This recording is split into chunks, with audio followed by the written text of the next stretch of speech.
Shalom, shalom, shalom, gloire à Jésus-Christ. Nous bénissons le nom de notre Seigneur ce jour. Nous célébrons et nous louons son Saint-Nom. Nous l'élevons au cime de la louange parce qu'il est Dieu et il est digne de célébration, de louange et d'adoration. Que son nom soit éternellement élevé en haut dans les cieux, en bas sur la terre et en dessous sur la terre. Que le nom du Seigneur soit glorifié d'éternité en éternité au nom de Jésus-Christ. Nous lui disons merci pour l'opportunité qu'il nous donne encore de nous retrouver ce jour à ses pieds, à sa table, pour qu'il nous enseigne, pour qu'il nous éclaire, pour qu'il nous oriente, pour qu'il nous révèle les choses cachées, les mystères cachés de sa parole au nom de Jésus-Christ. Qu'il nous dispose donc, qu'il nous donne de recevoir sa parole, que nos cœurs soient perméables à sa parole, que nos cœurs soient disposés, soient semblables à des cœurs de bon sol, pour que sa parole puisse produire des fruits en nous dans le nom de Jésus-Christ. Bien-aimé, merci de te connecter à moi.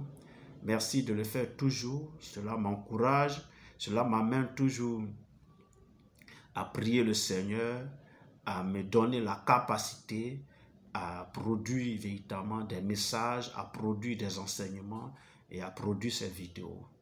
Merci de continuer à le faire. Encouragement toujours par tes commentaires, par tes likes, par tes cœurs, par tes partages. Et si tu n'es pas encore abonné, abonne-toi et nous allons faire chemin ensemble. Amen. Le combat spirituel. Nous l'avons vu dans les dernières vidéos de ce que ce combat-là, il est une évidence. C'est une réalité que nous ne devons pas ignorer. C'est une réalité que nous ne devons pas perdre de vue, que nous ne devons pas négliger, parce que nous sommes engagés dans un combat spirituel. Et qui parle de combat spirituel nous amène dans le domaine surnaturel, dans le domaine abstrait, dans le domaine métaphysique. Ce n'est pas un combat physique que nous menons, c'est un combat dans l'abstrait. Et donc, c'est un combat difficile à faire lorsque nous sommes des hommes. C'est pourquoi cette série d'enseignements et de vidéos sur le combat spirituel doit intéresser plus d'une personne. Beaucoup de personnes, en principe, devraient me suivre, devraient véritablement recevoir ces enseignements que le Seigneur me donne d'apporter. Amen. Vous savez, il est indispensable, il a même dit, il est tout à fait indispensable de connaître son ennemi pour mieux le vaincre. Parce que tu es dans un combat, si tu ne connais pas ton ennemi, comment tu peux le vaincre?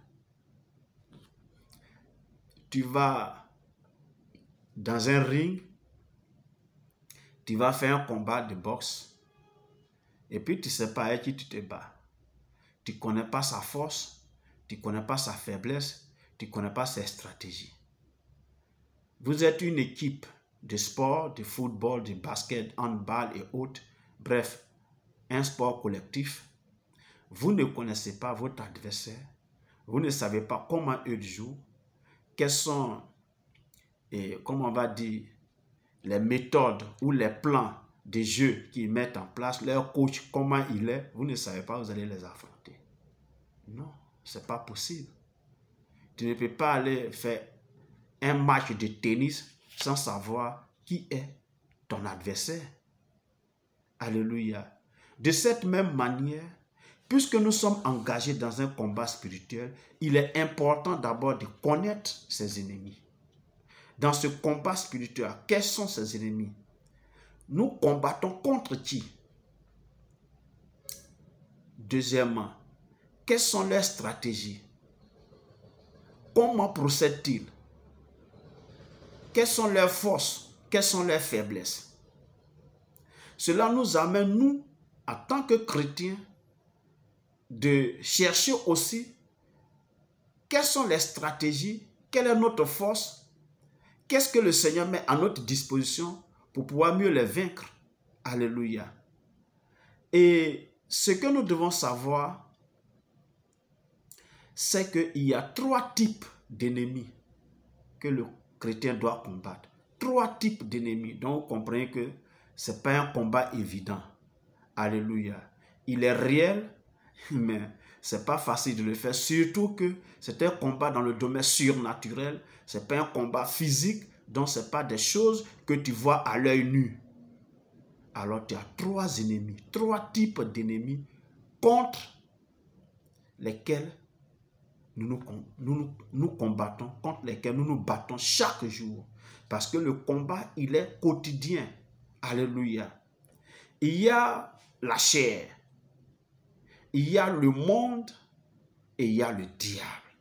Alléluia. Voilà donc les trois types d'ennemis que nous combattons. La chair, le monde et le diable. Je vais commencer par la chair. La chair, dans la Bible, est utilisée pour signifier trois réalités. Amen.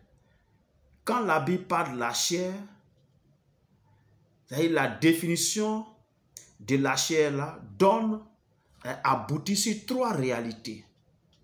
La première réalité, c'est quoi? C'est que c'est la chair en tant que muscle, en tant que viande. Je vais parler comme ça. En tant que viande, en tant que le corps physique, n'est-ce pas? Et la chair qui est sur nous, n'est-ce pas? On trouve ça aussi chez les animaux, chez les poissons et autres. Et cette partie-là du corps est différente de d'autres parties du corps qui sont plutôt dures, c'est-à-dire les os ou les arrêts chez les poissons, n'est-ce pas? Et donc c'est la partie molle du corps de l'homme. On appelle ça la chair. Amen. Voilà. Donc dans la Bible, quand on parle de la chair, il y a ça aussi. C'est pas seulement, comment dirais-je, autre chose, mais c'est aussi ça, les muscles. Ce que nous avons sur la chair, la viande là, voilà, ça aussi c'est la chair. Alléluia. Amen. Et dans Genèse 40, verset 19 dit, « Encore 3 jours et Pharaon enlèvera ta tête de dessus toi, te fera pendre à un bois et les oiseaux mangeront ta chair. » Alléluia. Ça c'est Joseph dans la prison après que deux de ses co-détenus ont fait des songes différents. Donc là, il parlait ici à un serviteur de Pharaon qui était en prison, que encore 3 jours, Pharaon va couper ta tête, n'est-ce pas? Et tu seras pendu au bois, donc tu vas mourir, et les oiseaux du ciel vont manger ta chair, donc vont manger la viande, ta viande, elles vont manger. Donc ici, le mot chair ici exprime les muscles, la chair, la viande. Alléluia. L'autre sens que la Bible donne aussi à la chair, c'est l'ensemble de tous les êtres vivants qui sont constitués de muscles, qui sont constitués de viande. Alléluia. Donc on va trouver les oiseaux, on va trouver les hommes, on va trouver les animaux, on va trouver les poissons, on va trouver tout cela, n'est-ce pas? C'est cela aussi que la Bible appelle la chair. Alléluia. Quand Dieu dit à Noé, par exemple, dans le livre de Genèse 6, verset 13, quand il dit « La fin de toutes choses, de toute chair est arrêtée par devers moi, car ils ont rempli la terre de violence. Voici, je vais les détruire avec la terre. » Quand il dit « la fin de toute chair », Dieu met dans le mot chair là, et les hommes, et les animaux, et les oiseaux, et les poissons. C'est-à-dire tous les êtres vivants qui ont une chair. Alléluia. Amen. Voilà. Et le troisième sens de la chair ici, c'est la nature pécheresse et déchue de l'homme. Ce sens implique donc l'homme tout entier, c'est-à-dire le moi de l'homme, le caractère de l'homme, l'attitude de l'homme, et qu'on appelle souvent le vieil homme ou la vieille nature, n'est-ce pas? Le péché qui habite en moi. Dieu appelle ça la chair aussi. C'est-à-dire dans la Bible, quand on parle de chair, on fait aussi allusion à ça. Quand on dit à quelqu'un, c'est ta chair qui s'exprime, c'est ton moi qui s'exprime, c'est la nature pécheresse ton vieil homme, ta vieille nature là, c'est elle qui s'exprime en toi. Alléluia. Donc dans la Bible, vous constatez qu'il y a 3 sens qu'on donne à la chair. Donc il faut d'abord connaître ça. Et maintenant savoir quel est donc le sens de la chair qui constitue un ennemi pour le chrétien. Alléluia. Et ce que nous devons savoir, c'est que dans ce domaine-là, spirituel, dans le domaine du combat spirituel-là, c'est le 3e sens. C'est la nature pécheresse, le vieil homme, la vieille nature, le moi de l'homme, c'est-à-dire son caractère, son comportement, son attitude-là, que la Bible appelle aussi la chair-là. C'est ça qui constitue l'ennemi de l'homme, l'ennemi du chrétien. Alléluia. Et les détails, c'est-à-dire pour comprendre la réalité de ce combat contre la chair, nous allons voir cela dans la prochaine vidéo. Alléluia. Gloire à Jésus-Christ. Donc, ce qu'on devrait d'abord comprendre dans celle-ci, c'est que le chrétien est confronté à 3 ennemis différents. Il y a la chair, il y a le monde et il y a le diable. Maintenant, parlant de la chair, il faut comprendre que la chair dans la Bible a 3 sens, n'est-ce pas? Il y a la viande, n'est-ce pas?